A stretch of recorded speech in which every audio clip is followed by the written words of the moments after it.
की सुभाष चंद्र बोस की मौलाना आजाद की सरदार वल्लभ भाई पटेल की नेहरू की। 15 अगस्त यौम आज़ादी के मौके पर होसकोटे कांग्रेस दफ्तर में पार्टी के कारकुनों ने आज़ादी का झंडा लहराते हुए गांधी जी की तस्वीर पर फूल चढ़ाया। राष्ट्रीय गीत के बाद साबिक म्यूनसिपल सदर हेमंत कुमार ने कई वतन परस्तों के नाम के साथ मौलाना अबुल कलाम आज़ाद का नाम नारेबाजी की।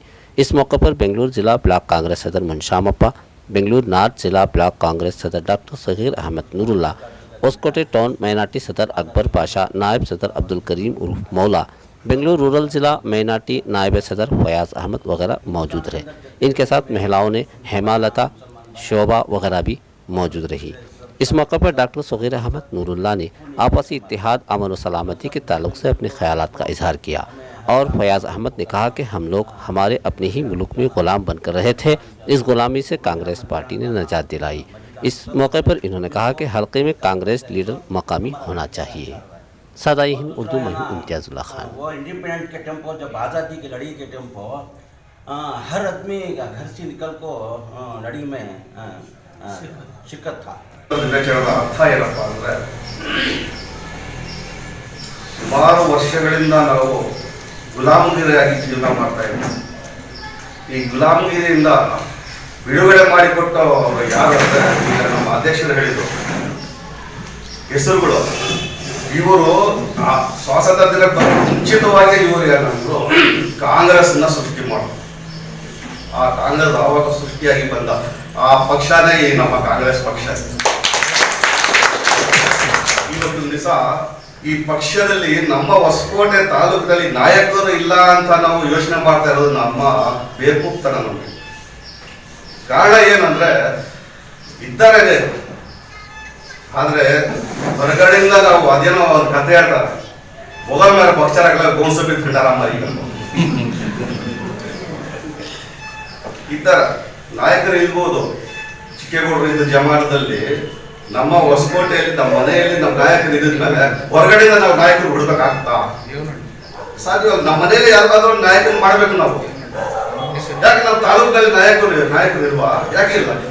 ನನ್ನ ದೃಷ್ಟಿಯಲ್ಲಿ, ನನ್ನ ಅಭಿಪ್ರಾಯ, ನಮ್ಮ ಶ್ರೀ ಹಿರಿಯರು ಇದ್ದಾರೆ. ಮುನ್ಶಾಮಣ್ಣನವರು ಮೊದಲ ಸ್ಥಾನದಲ್ಲಿ ಇದ್ದಾರೆ, ಹೇಮಂತ್ರಿ ಇದ್ದಾರೆ, ಪಿಳ್ಳಪ್ಪನವರು ಇದ್ದಾರೆ, ಸಗೀರವರು ಇದ್ದಾರೆ, ಇನ್ನು ಕೆಲವರು ಇದ್ದಾರೆ. ನಾವು ನಾಯಕನಂತ ಮಾಡ್ಕೊಡ್ರಿ, ನಂತರ ಯಾರೋ ಹೊರಗಡೆಯಿಂದ ಬಂದ ಮೇಲೆ ಆಮೇಲೆ ನೋಡಿ ಇದ್ದಾರೆ, ಅವ್ರದ್ದು ಕೊಡ್ರಿ ಅವಕಾಶ. ಅವರು ನಾವು ಒಂದಾಗಿ ಅವ್ರನ್ನ ನಾಯಕನ್ ಮಾಡಿ ಅವ್ರು ಧೈರ್ಯ ಕೊಟ್ರೆ ಅವರು ಏನ್ ಮಾಡ್ತಾರೆ, ನಮ್ಮ ನಂಬಿಕೆ ಮೇಲೆ ಅವರು ಕೂಡ ಶಾಸಕರಾಗ್ತಾರೆ. ಮುಂದಿನ MLC ಎಲೆಕ್ಷನ್ಗೆ ನಾವೆಲ್ಲ ಒಂದಾಗಿ ಏನ್ ಮಾಡಿದ್ರೆ, ನಮ್ಮ ಹೊಸಕೋಟೆ ತಾಲೂಕಿಂದ ಒಂದು MLC ಕೊಡ್ರಿ ಅಂತ ನಾವು ಕೇಳಿದ್ರಿ. ಅದೇ ರೀತಿಯಲ್ಲಿ ನಮ್ಮ ಹೊಸಕೋಟೆಯಿಂದ ಒಂದು ನಾಯಕನ ಆಯ್ಕೆ ಮಾಡ್ಕೊಡ್ರಿ, ಆಮೇಲೆ ಬರೋರ ನಂತರ ಸೇರಿಸ್ಕೊಡಬಹುದು ಅಂತ ಈ ಕಾಂಗ್ರೆಸ್ ಪಕ್ಷ ಯಾವತ್ತೂ ಹಿಂದೆ ಹೋಗಿಲ್ಲ. ಸ್ಪೀಡ್ ಹೋಯ್ತು, ಆಮೇಲೆ ನಡ್ಕೊಂಡೋಯ್ತು, ಆಮೇಲೆ ಕುಂಟತನ ಇರ್ಬೋದು, ಕಡ್ಡಿ ತಗೊಂಡು ಇರ್ಬೋದು. ಆದ್ರೆ ಮತ್ತೆ ಗಾಡಿಯಲ್ಲಿ ಕುತ್ಕೊಂಡು ಓಡಾಡೋ ಸಮಯ ಬಂದೇ ಬರ್ತದೆ. ನಮ್ಗೆ ನಾಯಕರು ಸಿಗ್ತಾರೆ. ನಾವು ನಾಯಕರು ನೆರಳಲ್ಲಿ ನಾವು ಹಿಂದೂ ಮುಸಲ್ಮಾನರು ಎಲ್ಲ ಒಂದಾಗಿ ಜೀವನ ಮಾಡಬೇಕು, ಮಾಡೋಣ.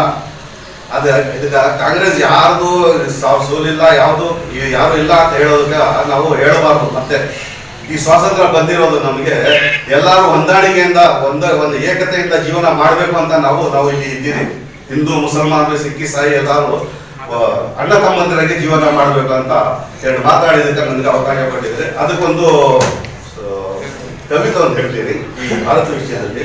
ಹಿಂದೂಸ್ತಾನ್ ಹೈ ದೇಶ್ ಹಮಾರಾ, जान से अपने हमको प्यारा, हिंदू मुस्लिम सिख ईसाई आपस में ही सब भाई भाई, देश का मिलकर काम करेंगे, जग में रोशन नाम करेंगे।